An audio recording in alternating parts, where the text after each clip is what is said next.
한국의 식당에서 음식 주문을 하면 반찬이 거의 무제한으로 나오고 전부 맛있다. 하지만 일본에서는 정말 작은 것 하나라도 값을 지불해야 한다.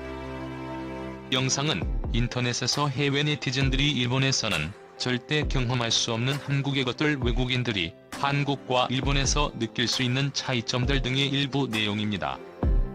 나는 동양학을 전공해서 일본의 케이오 대학에서도 유학을 했고 한국의 서울대학교에서도 공부를 해서 한국의 대중교통이 일본보다 훨씬 저렴해. 도쿄에 있을 때에는 출근할 때 보통 매일 5,000원 이상이었지만 한국에서는 2,500원 정도면 해결되었어. 음식도 한국이 더 싸고 양도 많아. 그리고 일본은 공간의 효율성을 중요하게 생각하는지 모든 것이 작아. 거주하는 방뿐만 아니라 각종 카페, 식당, 빨래방 등등 모두 좁아서 불편해. 그래서 밥 먹을 때에는 옆 사람과 거의 어깨를 맞대고 먹는 것 같아. 일본 사람들은 예의 바른 것으로 유명하지만 특정 상황에 특정 사람들에게만 그런 것 같아.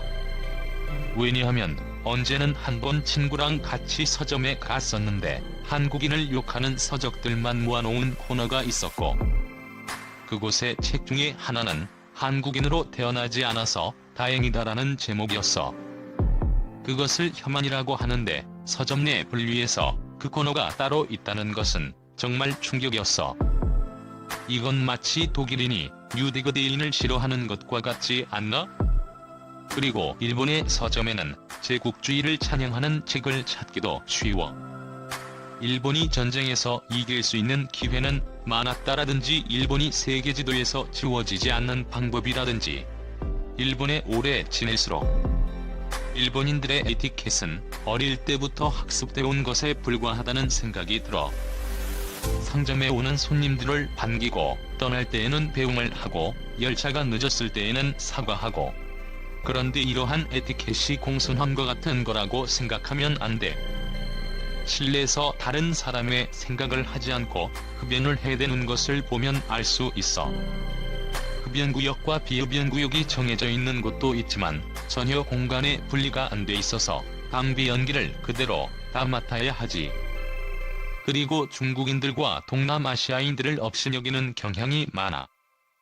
그래서 나는 항상 일본인들은 좋은 에티켓을 갖고 있지만 공손하지는 않다고 말해. 사실 그들은 그저 갈등을 피하는 전문가일 뿐이라고 생각해. 그리고 항상 본인의 감정을 숨기기 때문에 감정적으로 부정직하다고 느껴. 반면 대외적으로 예의 바르다고 평가되는 일본인들과 다르게 한국인들은 간혹 무례하다고 비춰지기도 해. 하지만 이것은 사실과 달라. 일본인에 비해서 공공장소에서 조금 더 시끄럽고 자신의 생각과 감정을 훨씬 더 직접적이고 진실되게 표현하기 때문에 사람들로 하여금 무례하다고 느끼게 만들 수 있어. 특히 이름을 묻기도 전에 나이를 물어서 호칭이나 존대 여부를 정하려는 것이 무례해 보일 수도 있지.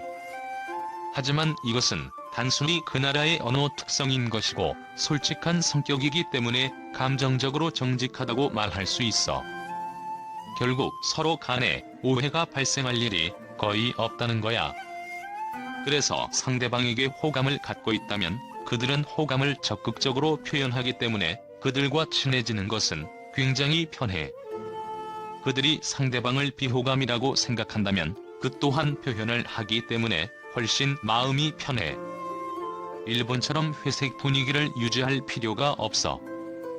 일본에는 혼내와 다테마에라는 것이 있어. 혼내는 진심을 의미하고 다테마에는 그것을 감추기 위해 내세우는 것을 의미해.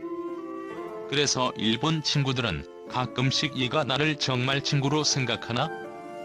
지금 말하는 게 진심인가? 라는 생각을 자주 하게 만들어. 그래서 깊은 관계를 갖기가 힘들지. 이러한 지킬과 하이드 같은 이중성은 한국에서는 좀처럼 보기 힘들어. 그리고 한국에서는 군대를 다녀와야 비로소 어른이 됐다고 말해. 그것 때문인지 한국의 남자들은 규칙적으로 운동을 하는 사람들이 많은 것 같아. 하지만 일본에서 운동하는 남자를 찾는 것은 힘들어. 초식남이라고 하여 굉장히 연약해 보이는 남자들이 많고 그들의 몸보다 큰 셔츠와 바지를 입고 다니는 모습을 보기 쉽지. 나는 도쿄에 사는 일본인이야. 서울에 몇 번 갔었는데 복잡한 거리에서 혼자서 몇 시간 동안 돌아다녔는데 나에게 질척대는 사람이 단 한 명도 없었어. 일본에서는 거리에 나가면 항상 난파를 하는 남자들이 있어. 술을 마시거나 차를 마시거나 저녁을 먹자고 하고 이후엔 대부분 호텔에 가자고 요구하지. 처음부터 대놓고 호텔에 가자고 요구하는 남자도 많다고. 물론 난파를 하는 사람들 중 몇 명은 진지한 사람도 있지만 그저 취미인 사람도 있어. 내가 시부야에서 살 때 코인 빨래방에서 빨래를 하고 있었어. 새벽 1시였는데 20대 중반으로 보이는 매력적인 남자가 나를 쳐다보면서 걸어왔고 아주 정중하게 물어보더라고. 4만엔 줄 테니까 같이 호텔 갈래요? 나는 거절했어. 그리고 그는 돌아가나 싶더니 나에게 다시 와서 그러면 5만엔은 어때요? 라고 물었어. 당연히 거절했지. 일본에서 걷고 있는 사람에게는 길을 물어봐서는 안 돼. 그건 굉장히 중요한 매너라고 해. 물론 그냥 서 있는 사람에게는 물어봐도 돼. 하지만 한국에서는 모두 괜찮아. 자신이 바쁜 상황만 아니라면 친절하게 설명해줘. 영어에 익숙하지 않더라도 최대한 영어로 말해주려고 노력하고 본인이 영어로 설명하기 어려울 때에는 직접 그 장소까지 데려다주는 경우도 많아. 부끄러워서 고개를 들 수 없습니다. 전 세계에 탄로난 일본의 수준. 올여름 개최 예정 중인 도쿄올림픽의 사진 몇 장이 논란에 휩싸였습니다. 미국 월스트리트 저널의 편집위원인 앨러스테어 게일은 지난해 12월 15일 도쿄올림픽 주최 측에서 마련한 언론인 대상 공개 행사에 참석했었는데요. 완공한 지 얼마 되지 않은 경기장을 6시간 동안 둘러보는 동안 그는 충격에 빠질 수밖에 없었다고 합니다. 도쿄올림픽과 패럴림픽의 무대가 되는 국립경기장에 사용된 문구들의 도무지 의미를 파악할 수 없는 영어 표현이 가득했기 때문이죠. 그가 트위터를 통하여 공유한 이 사진들은 SNS상에서 삽시간에 퍼져 각종 해외권 유저들이 일본 당국을 향한 비웃음을 보이고 있습니다. 일본인 유저들마저 부끄러움에 고개를 들 수가 없다라며 참담한 심정을 드러내고 있는데요. 지금부터 하나씩 살펴보도록 하겠습니다. 장애인이 주로 이용하는 구역에 표시된 캄다운, 쿨다운라는 문구. 한국어로는 진정해라, 진정해 정도로 직역되는데요. 도무지 그 의도와 의미를 파악할 수 없는 상황이죠. 이 문구를 본 전 세계 네티즌들 또한 모두 갸우뚱해하고 있습니다. 경기를 뛰다가 흥분한 선수들이 쉬는 곳인가, 장애인 구역이라는 것을 감안한다면 혹시 모를 비상사태를 대비하는 장소인가라고 하는 등 그 누구도 의미를 파악하지 못하고 있죠. 한편으로는 이 문구의 의미와 상관없이 명령조로 표기된 문구가 기분 나쁘다는 네티즌들도 많았습니다. 그리고 이것이 논란이 되자 해당 경기장을 관리하는 일본 스포츠진흥센터에서 해명을 내놓았는데요. 그 내용이 가관입니다. 이 공간은 벽지의 색을 따뜻한 색계로 꾸민 방으로서 기분을 가라앉히기 위한 공간이라는 것입니다.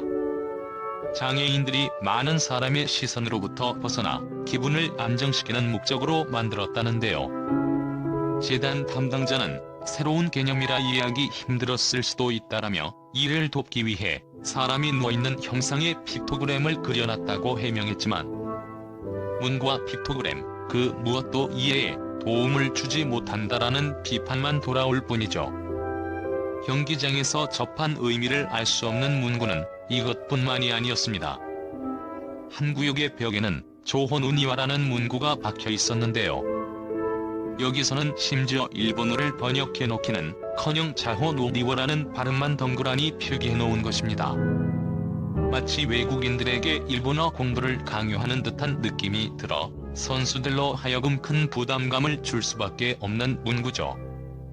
게다가 이것을 한국어로 해석하면 정보마당이 되어 마치 인터넷을 이용하는 공간이라든지 인포메이션 센터, 즉 안내 데스크 정도일 것으로 유추가 되는데요. 일본 스포츠진흥센터의 설명은 전혀 달라 충격을 안겨줍니다. 각종 작은 행사를 열 수 있는 소통광장의 용도라는 것이죠. 센터 측의 황당한 설명을 들은 네티즌들은 물론 장소의 이름과 용도가 다를 수는 있지만 최소한 이용객들이 그 의미는 파악할 수 있도록 설명은 해놔야 하는 것 아닌가라며 쓴소리를 내고 있습니다. 그리고 이러한 올림픽 경기장 대환장 파티의 대미를 장식한 것은 주경기장에서 언론인들을 환영하는 문구였는데요. Hello, our STAIDN.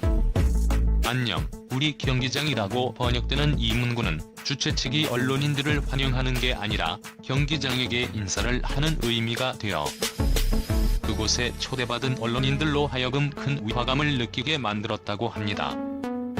간단하게 웰컴 투 도쿄 스테디엄이라고 표현하면 될 것을 왜 이렇게 이상한 표현을 사용했는가라는 의문이 들지 않을 수 없는데요. 일부 네티즌들은 주최 측을 향해 일본의 얼굴이 되는 국립경기장에 1천억 엔 이상이나 쏟아붓으면서 이런 간단한 것조차 제대로 하지 못하는 것인가?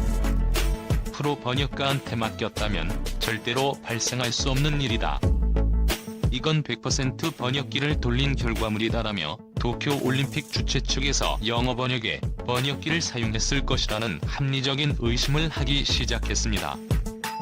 일본 네티즌들이 이런 의심을 하는 것은 과거 비슷한 논란이 오사카에서 발생한 적이 있기 때문인데요. 오사카시의 지하철을 관리하는 오사카 메트로에서는 작년 공식 사이트의 외국어 페이지에서 사카이스지라는 노선명을 세케이 머스컬, 사카이 근육이라고 표기해놓는가 하면 텐가차야라는 영명은 월드 티하우스, 세계 자습이라는 엉뚱한 의미로 번역해놓은 일이 있었기 때문이죠. 당시에는 일본 네티즌들이 이것을 지적하자 오사카 메트로 측에서 번역기의 사용을 인정하며 곧 정정했는데요. 일본 네티즌들은 이번 도쿄 올림픽 경기장의 경우도 오사카 메트로처럼 번역기를 사용했을 것이라는 강한 의심을 하고 있는 것입니다. 하지만 일본 스포츠진흥센터의 홍보 담당자 측에서는 이렇게 잘못 표기된 영어에 대해서 현재 이것을 변경할 계획은 없다고 답하며 답답한 모습을 보이고 있습니다. 그리고 이에 대해 일본 네티즌들은 부끄러움은 대체 누구의 몫인가? 영어권 나라를 제외하면 세상에서 영어를 가장 잘하는 나라인 일본의 자존심을 무너뜨리는 바보 같은 행동이다라며 분노하고 있는 상황이죠. 한편 이 소식을 접한 한국의 네티즌들은 우리도 마냥 웃을 수만은 없는 처지라며 경계심을 드러내고 있습니다. 한국도 과거 일본으로부터 건너온 잘못된 영어 표현들이 일상생활에 녹아들어 있는 경우가 허다하기 때문인데요. 예를 들면 농축물이나 추출물이라는 뜻을 지닌 엑기스라는 단어는 영어 단어 엑스트랙트의 앞부분인 X만 따와서 일본식으로 발음한 것입니다. 자동차의 운전대를 의미하는 단어 또한 스티어링 휠 또는 휠이라고 해야 하는데 일본식 표현을 그대로 사용하여 핸들이라고 하고 있죠. 이외에도 테이크아웃, 호치키스, 사인, 셀러리맨, 콘센트 등 우리 생활 속에 스며들어 있는 다양한 일본식 영어를 조금씩 고쳐나가야 국제사회에서 일본처럼 망신당하지 않는다는 의견이 나오고 있습니다.